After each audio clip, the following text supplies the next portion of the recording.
أرسط زينا أبزح حلفو عدة عامتات كان دي أوان زناب فريات تطغيم كاسرنا حاجة مصفح خمس تخالة قدما من سرابي تزاريبون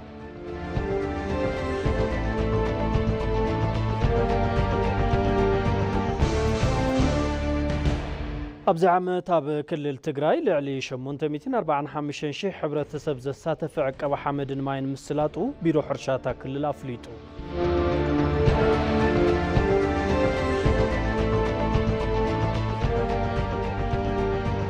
وصاي علم الخاو حق قبنياتات طور نمراحي إسرائيل زقربو حتو تأزاز معصرتي ببريزيدنت أمريكا تقاومو قتموه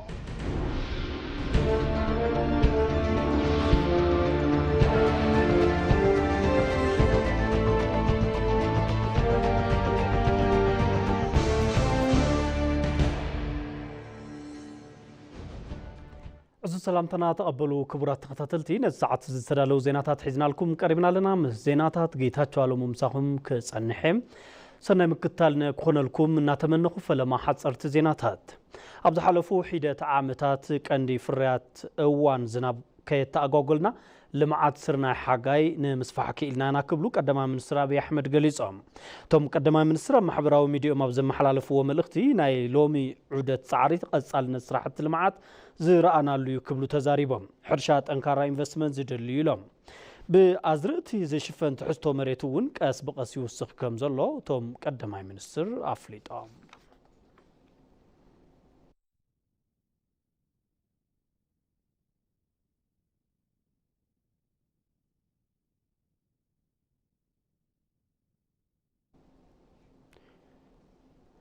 فيلد مارشال برهانو جولا مستعلان مزنوم أدميرال جيسوبي كابو زتيم لعلوا إتماجر شم سراوت مكل خال هاجر فيلد مارشال برهانو جولا مس لعلوا إتماجر شم طاليان أدميرال جيسوبي كابو زتيم بفيلد مارشال برهانو جولا استمر حقو جلالوخ سراوت مكل خال إثيوبيا بوغن طاليان بمسارة تقبرلو انقدوت أبتهاجر علاو عدد سراحي يقبرالهم تيجو جلالوخ طاليان رو من تبصح لعلو توتهدراو سمزي تهاجر دموق أقباب لا غيرو ملو فيلد مارشال برهانو جولا مس أدميرال جوسيبي كافو أب وتهدراو متحبارات وسيتاو زتا أكايدام فيلد مارشال برهانو أمونغو كلتين هاجرات نامعبل زمس ركب الزخاخيرام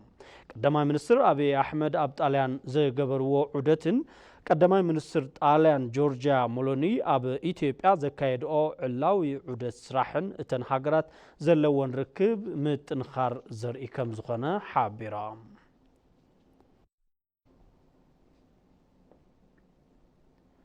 أبا عودي توريزم نمعبال هاجر زلو وصاني قدن مصوات زخلو عودتات تخرط بمفلاي سراح كم زلو تقليسو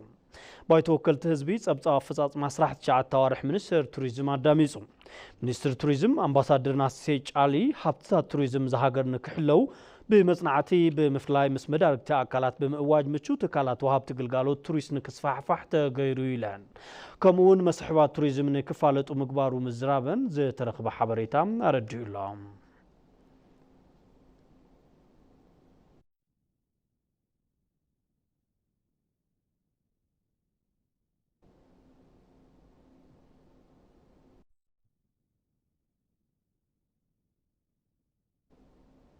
منغستين ودبات بوليتيكان بقصالنت زته زغبرلهم استراتيجيكاو غدايات موساني ذاتيو مهلاوم تحبير الله بمعرض مكتل قدما منستر وانا تحباباري ماخل متحبار هنص اسرع ديمقراسي ادم فرح مسامرار حودبات بوليتيكا بمخان اجنداتات نمفلاين كيديت زتن موسانن يمخرالو ايتا ادم فرح ابتي مدرخ كم زبلوت زتا منغو دباتن منغستن بحال متحبار نمتنخارن تعنا زلوو نحنح بوليتيكان مغبارن زخليوم منغستي زلاق سلام نمرغات العلنت حقين منغاس سرعات بوليتيكان مزمان زغبر صعري تنحنحتي بارتيتات نخدغفو مچو مهدار كم زفترون غليصام قدما منستر أبي أحمد بمسارة قمت وعنفت مستنحنا حتى ودبات بزبلة تقرارب كان مسرح زت زجبر اللوم أجندات نمفلاي لومي فلا ما يزت يجبر كم زلوم حبيرام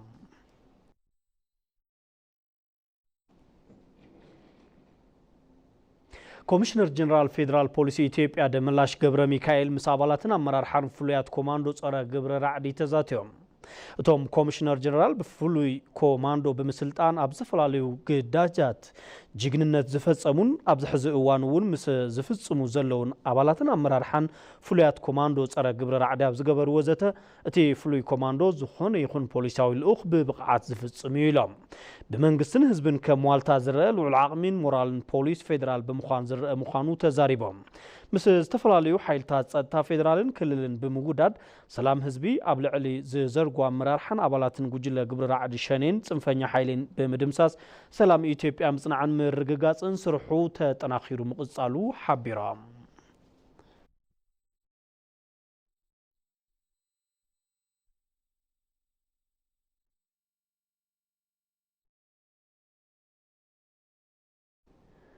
أما كتتال ما أدي زينا يتبي تقرنياكم تركبوا كورات تغتاتل تمارسكم سلتكتاتلونا أنا مسجنكم زيناتات ناقص الله حزر ما بزرزر نابز حرنا يوم زيناتات كنسجرنا مسانا صنحوم مدرتات قدما من سرابي أحمد زحازة مصحف سفلاليو أبا أكالات مصنعتي كم في الحبريتا زي قلقل مقانو تقليتو كاب مسكرم كساب مسكرم أبسسمي مصحف زي تدهساس زي ترخبو تساتفتي مصحف أنفت عبيتنا هاجر أو بوليسين منقصي زي جنز مخان وانت زاريبهم رئيتهم كم صعب قربيو يا هاجر مريوش بيجيزم يارجواتشون نجروش مرحت هاجرات ببجيزي وزجور ومدرتات ببعمتو وي ببمنفق بمصحف عدالي خمغرب استلم ديو دحر نقص نجست كساع قرب عمتات زنور ومرحتي مدرهم تحتيمو من حزب كوانت زي قربو أم منقص فيدرالن أبيات مصحفتن يركبوا يوم تبهيلو يأمن كنجروا للجنزبة ميجبان كابت مدر كنجزبوا زجباء واناون عودة صحفاوي قدات انتنا العل زلاق سلام أبي إثيوبيا نمصنع كل مداي أساتا في سرعات مخكر كم زاد اللي يلعل بهالي إثيوبيا مسرت كبرز جنزب محبراوي بحلاو كبرتات اللونا أبي استفل على كفالة هاجرنا زوم هاجراو قدات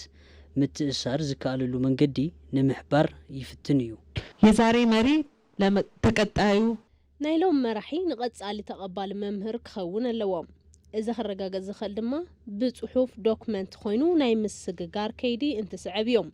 إذا تخون عبركتو لعولي قبرام قببلو دما يقللوم በተለያዩ ሀገራዊና መንግስታዊ ቦን አብዝ ተፈላልዩ ሀገራውን መንግስታውን ዝኾኑ ርዕሰ ጉዳያት ንዝካየድ መጽናዕቲ ፍልፍል ሓበሬታ ይኸውን ንላዕሎት ትካላት ትምህርቲ ንተምሃሮኦም ምድላው መመረቂ ጽሑፍ ይሕግዝ እዩ ጋዜጠኛታት ዝተሓታትነት መንግስቲ ንምፍታንን ሞያዊ ብዝኾነ መንገዲ ዝተፈላልዩ ምድላዋት ንምቕራብ ንክኽእሉ መልዕሊ ይኾኖም ዲፕሎማት ወጻኢ ጠመታ አንፈት መንግስቲ ፖሊሲያዊ ጉዳያትን በብግዚኡ ንምግንዛብ ዘኽእል እዩ ከዚህ ወቅታዊና ካብዚ እዋናዊ ወይ ስነ ጽሑፋዊ ጉዳይ ንርድኦ ነገር ሓድነትን ምትሕብባርን እዮም دكتور أبي أحمد أبو زربوم أبو تفاصيل المعات بلاتي استفلالي ناي باهلي وانقوا ميلان نبابرا زلوهم سبات منغو زلو متحبار أقولهم قليز لنا يوم حدنا متحبار نوع بيت هاجر كندي زاكل فايدة هم زلوون زريوم أبزي تتحيزو زركب عمات أب كل التجراي لعلي 845 شح حبرتسب بمستاف أب معك أب حمد نماين أب 53 ورداتات اللي عقبتي سرحتي كم سخيدة بيرو حرشاتها كل الأفليتو بريو برهانته سخيز الله أب كل التجراي بمخنيات كينا تقاريسو زنابرة وفرعك أبا حمد نماين لوم زبن بتلو مرتسات فو حبرتسب نات خيدة ركب أب زوبا سمين معراب وردا لعلاي قرارو نبرتي تابع حخفن أب كبابيوم أب زركبو مفاسسات زتفلاليو تقلعك بتسرحتي الناس سالتو مزيميوم عملنا صارنا يهمس حقبا كساعة تقالل سرحنا أنا تاؤنا بزي مستقال التي ما نبزي مش معلت مثلا لنا من لحال صبوي نورو مستحور السونا حامر كبا نوح متين عقدنا بزع قرقر يجمر توهاي لجن صبوي سو تخايد أب وردا لعلاي قرارو أب زركبا زتفلاليا تابعتات لك كم تابع حقفن نعسرا نايسرح معلتات ناصا وفري عقبا حمد ماين تخايدي كاب يكاتي تربعة تجميرو كسكاب أبز توسن معلتات ناي عسرا نايسرح معلتي تناي ناصا وفري عقبا حمد ماين تسرحي أبزي بدمر كم وردا سرع زخل حرستاي من اساي دكنستيو ناب 108,984 زاكل ህዝብ ተሳትፊ ማለት ነው ከም ወረዳ 10 ጣብያ ይዘለና ማለት 10 ቀበሌ ይዘለና ግን ኣብ 17 መፋስ ይዘለና ሕብረተሰብ ካብ ሰዓትን ፈራቃን ንላዕሊ ዝጓዓዝ እንድሕር ኮይኑ ኣብ ቀረብኡ ሓደ መፋሰስ ተመሪፁ ተናይ ምሕንፃእ ስራሕቲ ተሰሪሑ ኣብ 17 መፋሰስ ተናይ ወፍሪ ማይ ነፃ ዕቀባ ሓመድ ማይን ተኻይዱ እዩ ኣብ ዞባ ሰሜን ምዕራብ ትግራይ ኣብ ዝተኻየደ ናፃ ወፍሪ ዕቀባ ሓመድን ማይን ከባቢ 1.9 ሚልዮን ሕብረተሰብ ብምስታፍ በቢ ወረድኡ ኣብ ዝርከብ መፋሰሳት ዝተፈላለዩ ጠላ ዓቀብቲ ስራሕቲ ንከባቢ 20 መዓልትታት ተሳሊጡ እዩ ናይ ዕቀባ ሓመድ ማይ ምስራሕ ስራሕቲ ናይ ሞትን ሕየትን ስራሕ እዩ ናይ መማረፅ ጉዳይ ይኩን ኣይኮነን ኢሉ ላው ጽቡቕ ተሓሳስባ ኣትዩ ቱ ናይ ወረዳ ዘሎ ካቢኔ ኣብ ዞባ ዘሎ ናይ ወረዳ ዘሎ ኽኢላ ሁሉ ተዋፊሩ ምስ ሕብረተሰቡን ባዕሉ ሓጋዝ ኣይከይኑ ማለት እዩ ኣብ ሕድሕድ መፋሰስ እውን ወሪዱ ለሕብረተሰብ ኣጆኻን እናበለ ንሓገዘ ምስ እናወፈረ ምስ እናኣተወ ብዝገበሮ ርብርብ ጽቡቕ ዝኾነ ስራሕ ተሰሪሒ ማለት ሱ ኢላ ጥራሕ ተሰሪሓ ዘይኮነ እዚ ኣዚ ናይ ተኸላ ስራሕቲ እውን ክካየደላ እዩ ማለት እዩ ኣብ መጨረሻ ሰዓት ክበጽሑ ከለው ጉድጓድ ኳዕታ እውን ክካየደላ እዩ ማለት እዩ ስለዚ ዝኸባቢ እዚ ኣግራባት ተሸፊኑ ማለት ካብዚ ዝወረዱ ሕጂ የለን ማለት እዩ ካብዚ ዝወረዱ ሕጂ ተዘይሃልዩ ኣብዚ ዝወቕዐ ማይ ኣብቲ ከርሰ መሬት ሰሪፁ ጽባሕ ንግሆ ኣብቲ ናይ ተሓራሳይ መሬት ወፂኡ ዝተፈላለዩ ዝራእቲ ይኹን ለናይ መስኖ ግልጋሎት ይውዕል ለማለት ብብርኪ ክልል ነቲ ብምኽንያት ኩናት ተቋሪፁ ዝጸንሐ ንጥፈታት ክንክንን ሓለዋ ሃፍቲ ተፈጥሮን ንምምላስ ሎሚ ዘበን ዝሓሸ ምልዕዓልን ተሳትፎን ሕብረተሰብ ምንባሩ ቢሮ ሕርሻ ክልል ትግራይ ይገልጽ ጠልሕ ጥረት ኣሎ ክራማት ምቁራጽ ኣሎ ከቢድ ድርቅ ኣሎ ንቐጻሉን ዝሓዝናሉ ነገር የለን እዚ ጠሚና ተጸጊምና ልካ ኢና ኢዱን እግሩን ሒዙ ህዝቢ ትግራይ ተጸቢዩ ትነገርና ኸፍእ ስለ ዝኸይድ መፍትሒኡ ባዕሉ ተፈጢሩ ዘሎ ድርቂ ማዓንጣና ሸጥቢልና ኩሉ ጸገማትና ተጻይርና ኣብቲ ናይ ሃፍቲ ተፈጥሮ ስራሕቲ ኣብቲ ናይ መፋሰስ ምዕቃብ ስራሕቲ ክነጥፈሉ ህዝቢ ትግራይ ዝብል ህዝቢ ኣሚኑሉ ተማይጡ ኣሚኑሉ ምስ ህዝቢ ምስ መንግስትን ዝድለ ምርዳእ ተገይሩ ድሕሪ እዚ እዩ ለካቲት 4 ናፍቲ ወፍሪ ኣቲና ህዝቢ ኣሚኑሉ ክሳተፍ ክኢሉ ማለት እዩ ኣብዚ ወፍሪ እዚ ከምቲ ምስቲ ዝነበረ ምርዳእ ብናህሪ ብጽቡቕ ወነ እዩ ናፍቲ ስራሕ ኣትዩ ከም ክልል ኣብ 53 ወረዳታት እቲ ወፍሪ ተኻይዶ 53 ወረዳታት ዝርከብ ልዕሊ 845 ሽሕ ህዝቢ ኣብ ስራሕቲ ተዋፊሩ ክነጥፍ ክኢሉ እዩ ነተኸታተልቲ ናይ ስራሕ መዓልታት 20 መዓልቲ ወፊሩ ክሰርሕ ክኢሉ እዩ ከም መብርሂ ኣይተ ደስታ ገብረስላሴ በቲ ኣብ 53 ወረዳታት ዝተኻየደ ናይ 20 መዓልቲ ወፍሪ ኣስታት 34,000 ሄክታር መሬት ነቲ በብእዋኑ ዘጋጥም ሕፅረት ጠሊ ብዘቃልሉ ስራሕቲ ዕቀባ ሓመድን ማይን ተሸፊኑ እዩ ጎና ጎኒ እዙይ ኣብታ ክልል ካብ 1 ሐምለ 2016 ጀሚሩ ኣብ ዝካየድ ወፍሪ ምትካል ፈልሲ 70 ሚልዮን ፈልሲ ንምትካል መደብ ተታሒዙ ምድላው ፈልስታትን ምኽዓት ጎዳጉድን ካልኦት ስራሕትን እናተወገኑ ይርከቡ ኣብ ዞባ ሸካ ሕብረተሰብ ደኒ ንኸይጭፍጭፍ ዝሕልወሉ ባህላዊ ስርዓት ስለ ዘለዎ በዚ እውን ኣብ ዩኔስኮ ዝተመዝገበ ልዕሊ 238,000 ሄክታር መሬት ብደኒ ተሸፊኑ እዩ ንጸብጻብ ኣስማረ ብርሃኑ ዳሃብያሲን ኣብ ክልል ደቡብ ምዕራብ ኢትዮጵያ ዞባ ሸካ ልዕሊ 238,000 ሄክታር መሬት ብደኒ ዝተሸፈነ እዩ እዚ እውን ስርዓት ሓለዋ ደኒ ሸካ ልዑል እጃም ኣለዎ ሓረስታይ ረማይ ኣንበሴ ኣብቲ ዞባ ወረዳ የኪ ነባር እንትኾኑ ካብ ኣያታት ዝተሓለወ ደኒ ንወለዶ ምስጋር ባህሊ ሸካ እዩ ይብሉ ምቑራጽ ዛፍ እውን ብፍቓድ ብሃገር ሽማግለታት እዩ ዝውገን ኃላፊዎቹን መጥቶ እኔ ወይ ቤሰር አለው ሓለፍቲ እውን መጺኦም ምስ ሓተቱ እዚ ገና እዩ ነዚ ኣይትቁረጽ እንት ትቁረጽ ተወሳኺ ፈልሲ ምጽኢኻ ትኽእል ተባሂሉ እዩ ዝእተው ሱቕ ኢልኻ ኣይእተውን ሸካ ኣብ ዩኔስኮ ዝተመዝገበ ዓወት ንኽህልዎም ዘኽኣለ ድማ ባህላዊ ስርዓታት አተሐላልዋ ደን እዩ አንደኛ በኮቦ ይጠበቃል ኮቦ ማለት ማር ምርት የሚመረትበት ቀዳማይ በኮቦ ይሕለው ኮቦ ማለት ምህርቲ ማዕር ዝፈርየሉ እዩ ካብ አያታትና ዝመጸ ኮቦ ካሊእ ሰብ ጋሻ ኣይቆርጽን በዓል ገዛ ካብ ጎሳታት ዝምራሕ ኣሎ ጨፌ ወሰና ወሰን ኣይጽሃዩን ይሎምዑ እዮም ጉሶ ዝበሃሉ እውን ኣሎ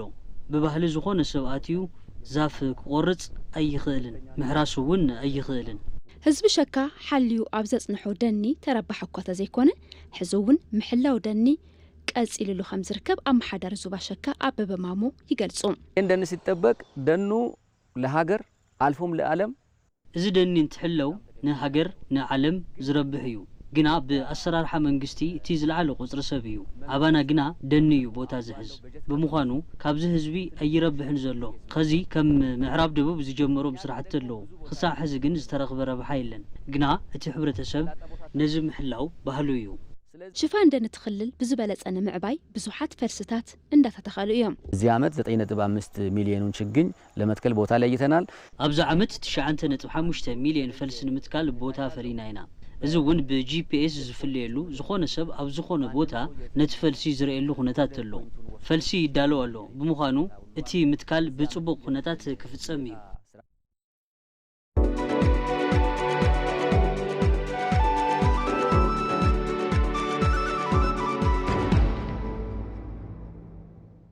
ማዲ ዜና ኢቲቪ ትግርኛ ቀጽል ኣሎ ክቡራት ተኸታተልቲ ናብ ዜና ዕዳጋ ክንሰግር ኢና ኣብ ዓውዲ አቪዬሽን ዓለም ለኸ ዝምድና ንምምዕባል ዝዓለመ መድረኽ ኣብ ስዑድ ዓረብ ሪያድ ይካየድ ኣሎ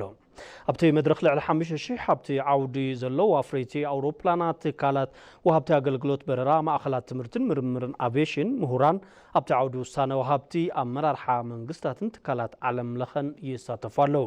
ብሚኒስትር ትራንስፖርትን ሎጂስቲክስን ዶክተር አረሙ ስሜ ዝተመርሐ ጉጅለ ልኡኽ ኢትዮጵያ ብምውካል ኣብቲ መድረኽ ይሳተፉ ኣሎ እቲ ልኡኽ ጎንን ጎኒ እቲ መድረኽ ኣብ ዝህልው ክልቲያዊ ዘተታት ምስ ዝተፈላለዩ ኣካላት ክላዘብ ይኽእል እዩ ዝብል ትጽቢት ከም ዘሎም ካብቲ ሚኒስቴር ዝረኸብናዮ ሓበሬታ ኣረዲኡላ ኢትዮጵያ ኣብ 2016 ምዕዋት ዝሓዘቶ ሓፈሻዊ ትልሚ ቁጠባ ሃገር ክዕወተሉ ዝኽእል ብርኪ ኣፈጻጽማ ከም ዝተመዝገበ ሚኒስቴር ፕላንን ልምዓትን ኣፈጻጽማ ጸብጻብ 9 ወርሒ ኣመልኪቱ ኣብ ዝሃቦ ጋዜጣዊ መግለጺ ኣፍሊጡላ ዘፈር ሕርሻን ኢንዱስትሪን ኣብ ዕቤት ቁጠባ ኢትዮጵያ ዕዙዝ ግደ ይጻወቱ ምህላዎም ሚኒስትር ፕላን ልምዓትን ዶክተር ፍጹም ኣሰፋ ገሊጸን ኣባይ ደመቀ ተወሳኺ ሒዘሎ ኣብ በጀት ዓመት 2016 ዝተኣመተ 7.9 ሚታዊ ቁጠባ ምዕባለ ኢትዮጵያ ንምዕዋት ዝተተሓዘ ትልሚ ክዕወተሉ ዝኽእል ውፅኢት ከም ዝተመዝገበ ሚኒስትር ፕላንን ልምዓትን ኣብ ኣፈጻጽማ ጸብጻብ 9 ወርሒ ኣመላኺቱ ኣብ ማክሮ ኢኮኖሚ መሰረተ ልምዓትን ፕሮጀክትታትን ብተሳትፎ ህዝቢ ብሃገር በቆል ምምሕያሽ ቁጠባን ካልኦት ዘፈራትን ዝፍጸሙ ዘለው ተግባራት ውፅኢት ይምዝገበሎም ከም ዘሎ ሚኒስትር ፕላንን ልምዓትን ዶክተር ፍጹም ኣሰፋ ኣብ ዝሃቦ መብርሂ ሓቢረን ኣብ ዕብየት ቁጠባ ኢትዮጵያ ልዑል ግደ ካብ ዘለዎም ዘፈራት ዘፈር ሕርሻን ኢንዱስትሪን ተጠቀስቲ ምዃኖም አብርሄን በዋና ዋና ሰብሎች ብቻ ከ100 ሚሊዮን ኩንታል በላይ ኣብ ቀንዲ ዝራእቲ ጥራሕ ካብ ዝሓለፈ ተመሳሳሊ ወቅቲ ልዕሊ 100 ሚሊዮን ኩንታል ተወሳኺ ፍርያት ኣብዚ እዋን ተረኺቡ እዩ ኣብዚ ዓመት ስርናይ 6.58 ሚሊዮን ሄክታር መሬት ሩዝ ዓሚቕ ኣብ 8 ሚሊዮን ኩንታል ዘይበልጽ ፍርያት እዩ ፈርዩ ኣብዚ ዓመት ግና 38 ሚሊዮን ኩንታል ፍርያት ተረኺቡ ኣብ ዘፈር ኢንዱስትሪ ዓቕሚ ምፍራይ እዩ እተወሳኒ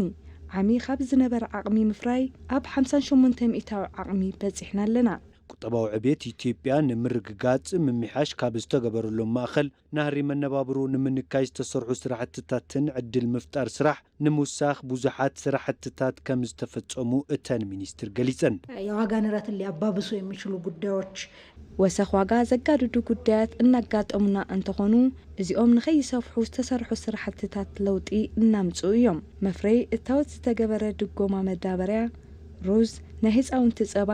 ዘይቲ ሽኮር ካብ ቀረጽ ነፃ ንኽኣትዉ ብምግባር ዋጋ ኣብ ምርግጋዕ ዓብዪ ስራሕ ሰሪሑ እዩ 2.1 ሚሊዮን ዜጋታት ዕድል ስራሕ ተፈጢሩሎም እዩ ኣብዚ ዓመት 278,198 ዜጋታት ድማ ኣብ ወፃኢ ሃገር ዕድል ስራሕ ተፈጢሩሎም እዩ ሓፈሻዊ ትልሚ ዕብየት ቁጠባ ኢትዮጵያ ንምዕዋት ሩያት ውፅኢታት ዋላ እኳ እንተሃለዉ ትኩረት ዘድልዮም ጉዳያት ከም ዘለዉ ዶክተር ፍጹም ኣሰፋ ሓቢርን ስራ አጥነት ዓለም አቀፍ ቻሌንጅ ነው ስእነት ስራሕ ዓለም ለኸ ጽዕንቶ እዩ ወሰኽ ዋጋ እውን ተመሳሳሊ ስለ ዝኾነ እዚ ኣብ ምንካይ ስራሕ ምስራሕ ይድሊ ዕዳ ወፃኢ ብሃገር በቀል ምምሕያሻት ምስ መዳርግቲ ኣካላት ዝተሰርሑ ስራሕትታት ኣጠናኺርካ ምቕጻል ኣብ ዘፈር ግልጋሎት ንግዲ ሰደድን ኣታውን ትራንስፖርት ቱሪዝም ዲጂታል ኢኮኖምን ካልኦትን ውፅኢት ዝተራየሎም ስራሕትታት ዝተሰርሑ እንትኸውን ኣብ ዘፈር ትራንስፖርት መንገዲ ኣየር ኢትዮጵያ ዓሚ ካብ ዝነበሮ ኣፈጻጽማ 25 ሚታዊ ዕብየት ምምዝጋቡ ኣብቲ መግለጺ ተሓቢሩ። ዜና ውጻኢ ዓለም ለኻዊ ሕጊ ገበነኛታት ጦር ንመራሒ እስራኤል ዘቕረበው ሕቶ ትእዛዝ ማእሰርቲ ብፕሬዝደንት ኣሜሪካ ተቃውሞ ገጢምዎ። እቲ ትእዛዝ ማእሰርቲ ንምስር ምክልኻል እስራኤልን መራሕቲ ሓማስን ዘማእኸለ ከም ዝኾነ እውን ተገሊጹ። ንጸብጻብ ሰይፉ ገብረ ጻድቅ ሙሉ ብርሃን ግርማይ ዘመቻ እስራኤል መከራ ፍልስጤማውያን